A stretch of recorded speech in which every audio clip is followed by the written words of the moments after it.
Benjamin Britten wrote this work to introduce you to the instruments of the orchestra.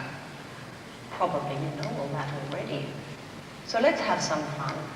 Let's look at the personalities of the different orchestral instruments and their players, because there does seem to be a link that certain people are attracted to certain sounds and certain instruments. And we can look at the different emotional, physical, mental abilities that may be required for certain instruments. But we could also go a step further too. Just think, if you have a kid brother or sister, or a son or daughter thinking of taking up an instrument, you have to live with them when they're practicing. And of course, we hope they will do a lot of that.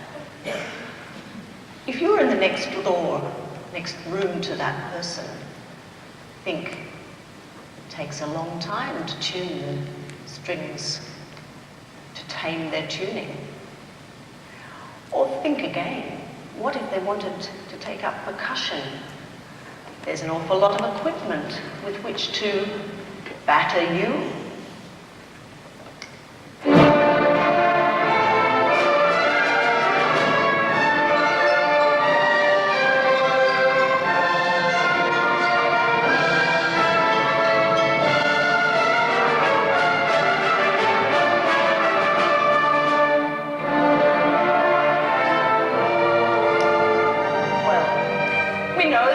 Teams, the strings, woodwind, brass, percussion. We'll start with the woodwind. Wood, wind. Certainly wind. If you notice, there are a few traitors there. Do you see that metal glinting in the stage lights?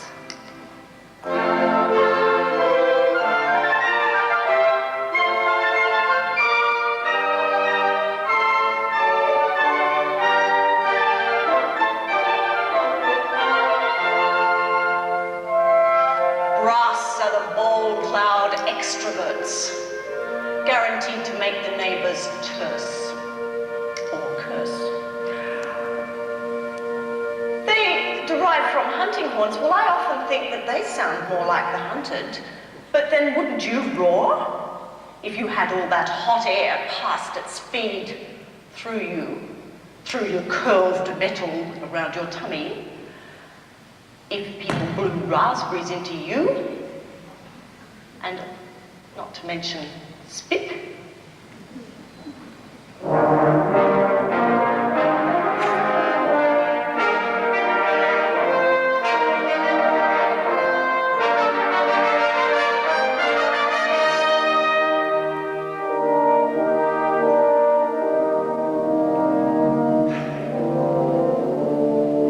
Did you ever notice how the string players' bows move up and down together?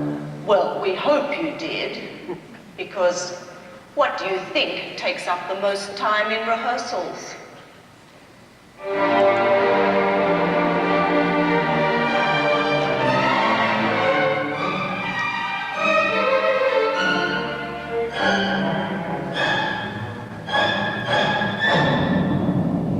Percussion means to hit. No, I don't mean your brother on a gong or a drum kit. Hit the drum, boys, not each other. Now, practice. Paradiddle, paradiddle, paradiddle. Okay, boys, give me that stick.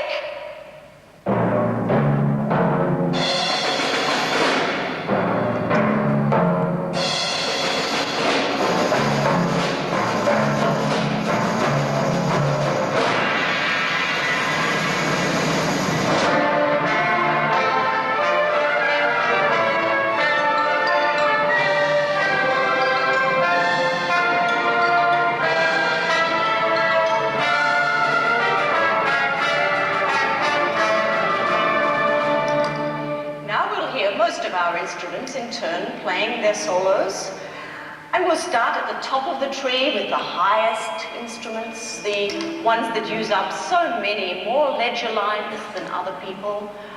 Like birds, I think flautists are rather sociable creatures, and Have you ever noticed, those of you who've worked with them, how they chatter and twitter in rehearsal?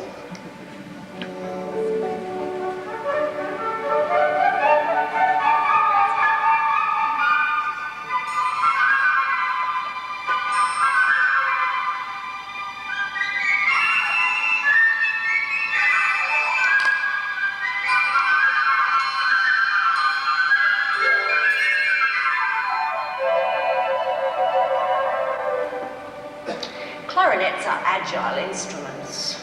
I may be biased, but do you notice how you can take them anywhere? To jazz dives and hot night spots, wind bands and military bands, and even they sit dead center in the orchestra, significant. But listen to that next late night movie. Guess what plays when the passion gets steamy or the hand comes out of the fog?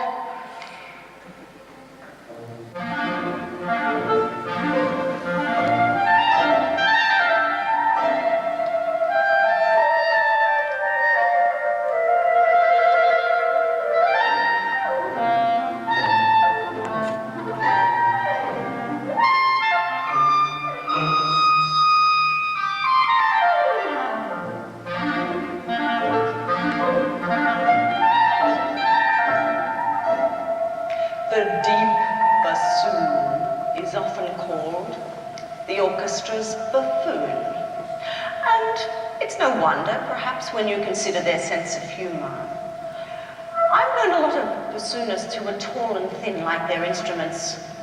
I'm pleased to say our ladies are not anorexic. But have you ever noticed how so many people grow to look like their pets?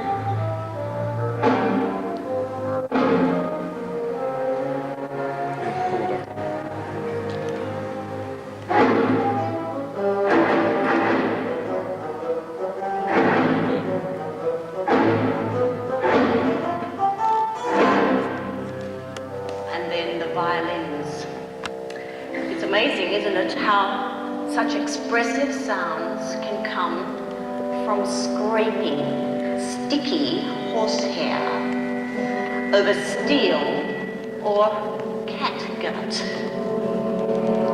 Not to mention their association with the devil. I have to warn you, however, violinists do some things very well. Beware of those candlelit restaurants with gypsy violinists playing. So I say to you youngsters, keep practicing those long bow strokes. They're very devastating.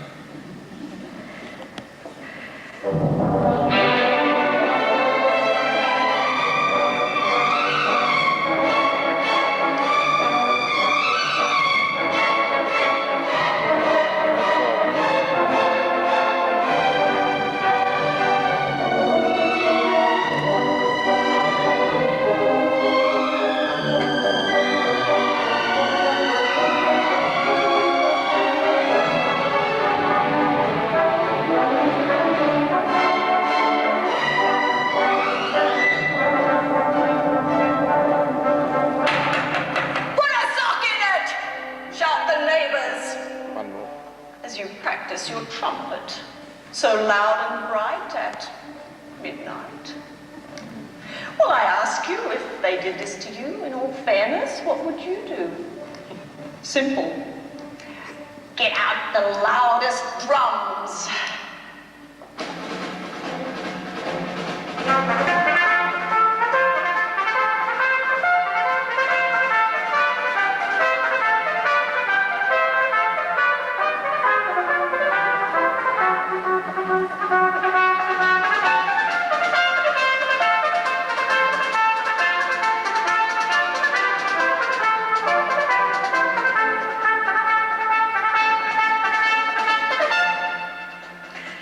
our trombones. Quite apart from being the most efficient water slide, I've often wondered, would you mind showing us, Liam, if one arm is longer than the other from all that stretching? Ah, yes, I suspected as much.